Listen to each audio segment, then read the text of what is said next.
Bonjour, aujourd'hui nous allons parler, nous allons faire la découverte du diamant de Kittlitz. Donc une petite approche rapidement. Donc le diamant de Kittlitz, c'est un oiseau qui est principalement tricolore.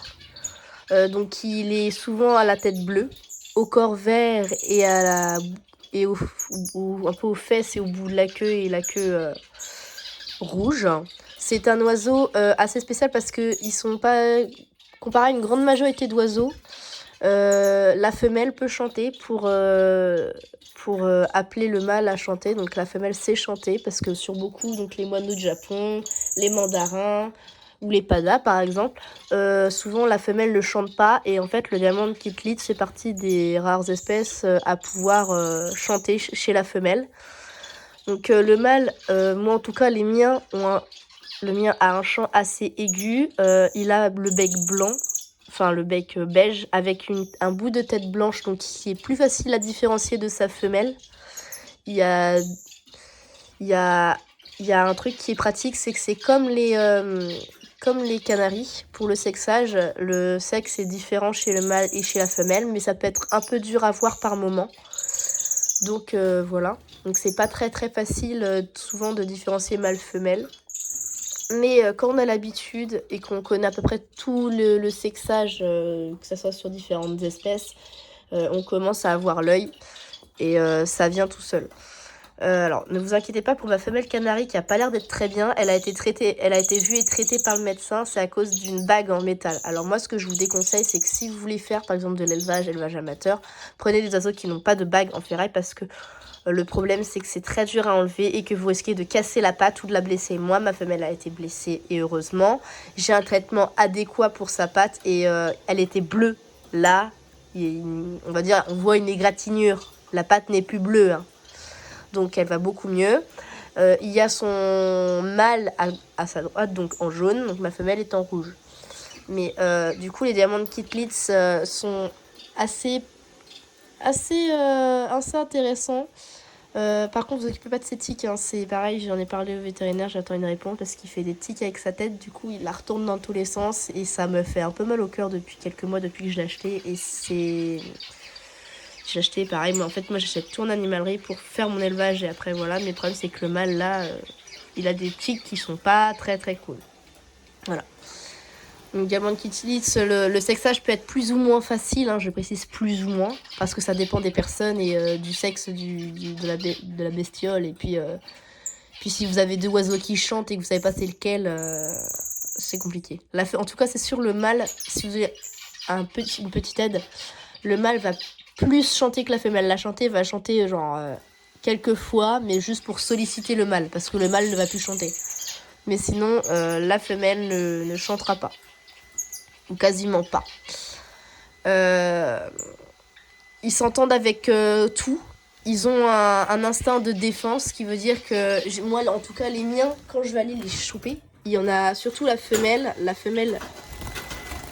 Alors, si j'arrive à la choper, je sais même plus où est-ce qu'elle est.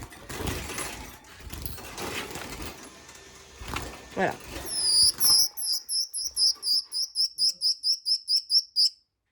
Voilà. Donc ça, c'est ma femelle. Viens là. Voilà. Donc la femelle est assez défensive et elle a montré l'exemple à mes moineaux du Japon qui font pareil. Donc, et je la serre pas, je lui fais pas mal, hein. Je la tiens juste pour pas qu'elle s'en aille. Donc là, elle est en pleine mue, donc vous occupez pas de son état, c'est tout à fait normal. Il y a des vitamines, hein, et du truc de reproduction parce qu'on arrive bientôt au printemps. Donc il faut préparer la période pour la reproduction. T'as fini, oui. Ah, connasse. Allez, file. Diamant de Kittlitz, ça s'entend avec tout, j'ai jamais eu de problème, ça s'entend avec mes canaris. Vous voyez, les canaris, par contre, c'est très rare que ça s'entende avec quoi que ce soit. Et je suis tombée sur deux vraies perles, donc j'ai eu beaucoup de chance. Mais les diamants de Kittlitz, ça s'entend avec tout. En tout cas, moi je dis moineaux, mandarins, ils s'entendent avec tout. Ils fuient un peu comme les moineaux le danger, sauf quand ils sont dans le nid. Ils ont même appris aussi à mes moineaux à se défendre dans le nid parce que ils se défendent pas forcément. Les moineaux de base, ils vont dans le nid des autres, ils les partagent avec d'autres espèces, mais comme il y a les mandarins, et ils doivent protéger leur chez eux. Voilà. Donc c'est. Et Et puis ils peuvent aussi avoir un peu de blanc parce que ça j'avais remarqué, mais souvent normalement ils ont la tête toute bleue. Le mâle a une couleur un peu plus vive si vous faites attention. Le mâle a une couleur plus vive, donc plus fraîche, elle est plus claire. Donc le mâle a un très beau vert, un très beau rouge et un très beau bleu.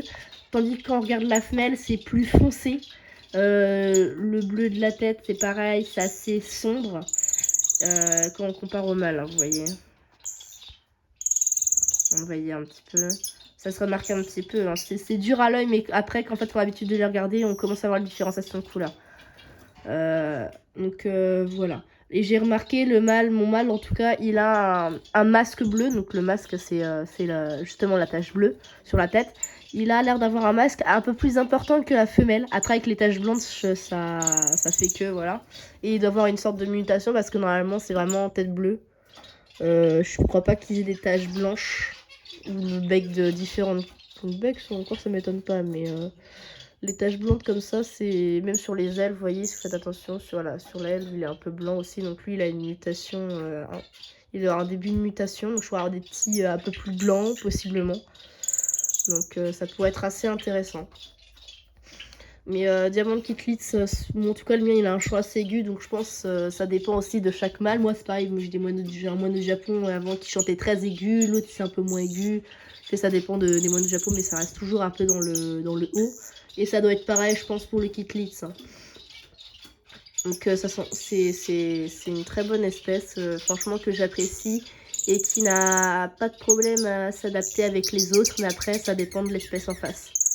Quand vous avez deux perles de canaries comme ça qui s'entendent avec tout et que les petits évoluent avec d'autres espèces, ça améliore, on va dire, l'efficacité de l'entente interespèces. Donc moi, ce que je fais, donc tous mes oiseaux, là, mes mandarins, moineaux du Japon, pada, ils sont tous ensemble, ils s'entendent tous approximativement bien. Ça dépend parce que les mandarins, ils compliquent un peu la tâche. Là, donc en bas, j'ai ma femelle en blanc et le mâle en beige. Donc il est venu emmerder, il s'est pris un retour. Un peu blanc-beige, ouais, mon mâle. Hein. Il ressemble aussi à sa femelle. Donc moi, je recherche des couleurs assez exotiques. Moi, au Japon, pour l'instant, je reste sur les couleurs traditionnelles. Et j'en ai 3 à vendre. Donc pour l'instant, je suis sur du classique. Mais ça me suffit et c'est très très bien comme ça.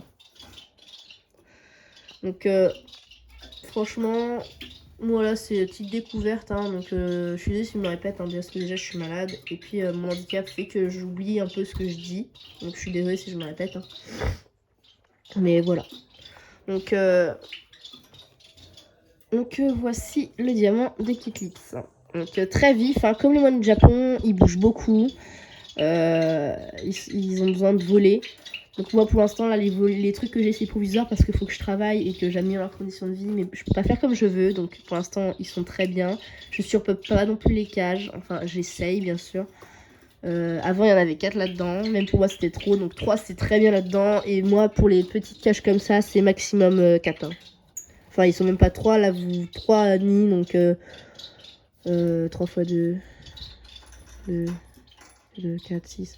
Donc ils sont 6 là-dedans, 4 là, et là-dedans ils sont 3. Mais après ça c'est la cage de vente, donc c'est là où ils seront, tous les petits seront, pour une petite majorité. Et puis voilà. Donc moi j'essaie de les faire partir, hein. Donc le but c'est pas qu'ils restent dans la cage, c'est qu'ils trouvent une famille.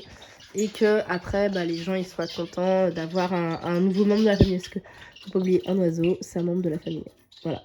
Donc moi je suis très contente d'avoir ces magnifiques oiseaux. Pour moi, ils font partie de ma famille, ils sont pas simplement reproducteurs, c'est vraiment des membres à part entière de ma famille à moi.